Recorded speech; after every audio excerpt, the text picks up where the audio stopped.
Marc Marquez arrives at Brno with a renewed sense of confidence after a dominant weekend in Hungary, where the Spanish rider once again reminded the MotoGP paddock why he remains one of the most formidable competitors in the history of the sport. At Balaton Park, Marquez delivered a performance that was nothing short of spectacular. The 8-time world champion appeared untouchable, controlling the pace, managing his tires, and responding to every challenge from his rivals with the experience and precision that have defined his career. It was a weekend where Marquez looked like the rider many fans remember from his championship-winning years, aggressive, intelligent, and completely in control. However, the Spaniard knows that every circuit tells a different story. While Balaton Park's layout may have played into his strengths, Brno presents a much greater challenge. The Czech circuit shares characteristics with tracks such as Mugello, featuring fast-flowing corners, heavy braking zones, and demanding changes of direction, all areas that test both the motorcycle and the physical condition of the rider. For Marquez, the biggest battle is not only against his rivals but also against his own body. After years of injuries and rehabilitation, particularly the problems affecting his right arm, the Ducati rider admits that his physical recovery remains an ongoing journey. But instead of seeing those difficulties as weaknesses, Marquez believes the obstacles have transformed him into a stronger athlete and a more complete rider. "I'm stronger than ever," Marquez explained. "All the challenges make you stronger, not better. They change you. They teach you how to manage difficult moments and how to keep fighting." The Spanish rider admitted that his condition has improved significantly compared to earlier rounds of the season, using Mugello as a reference point. "Of course, I feel better than I did at Mugello," Marquez said. "That is my benchmark. I will take the weekend day by day, as always, and understand where we are. At Mugello, I finished around 10 seconds behind the leaders. Here, the goal is to reduce that gap. The improvement is not only mental but also physical." Behind the scenes, Marquez has continued intense rehabilitation work, combining training, physiotherapy, and medical guidance to restore his arm's full capability. "I have continued to improve," he said. "I have made progress in the gym, and I hope the same happens on the bike. What I understood at Mugello and also at Balaton is that my arm works differently now. Not like in 2025 and not like in the first part of the season. It is simply different. That means I need to adjust. It is a process involving physiotherapists, doctors, and rehabilitation work. You need patience."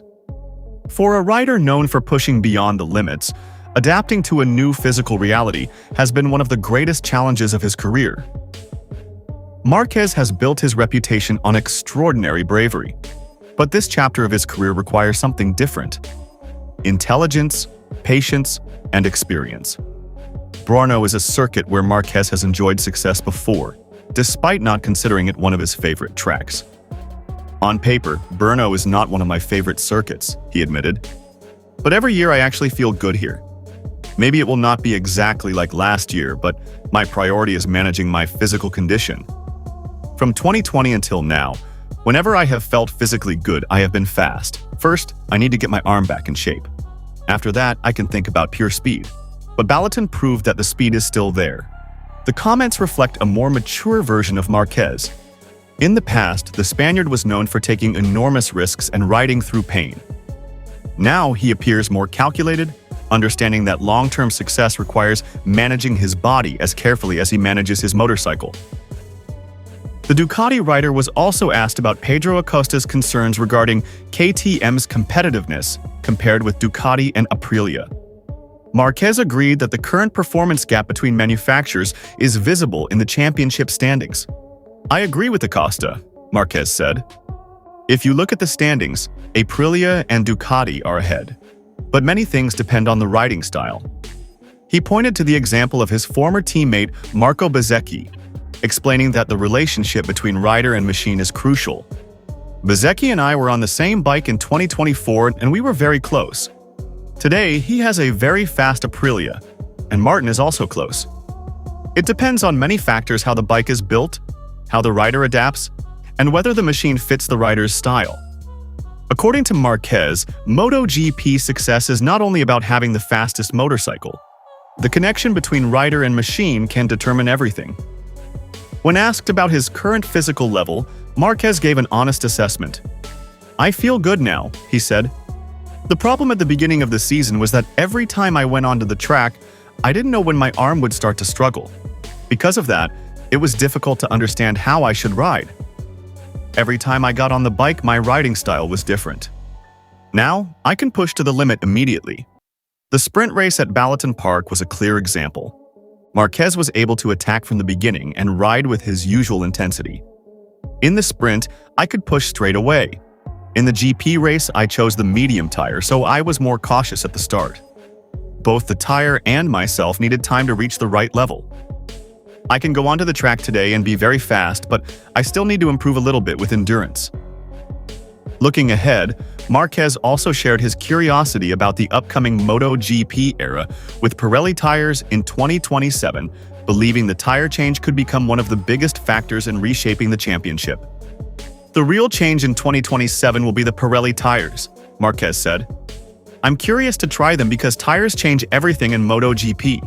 For a rider who has experienced several generations of MotoGP machinery, Marquez understands that technical changes can completely alter the competitive landscape. A new tire philosophy could challenge every manufacturer and every rider to start from a new baseline."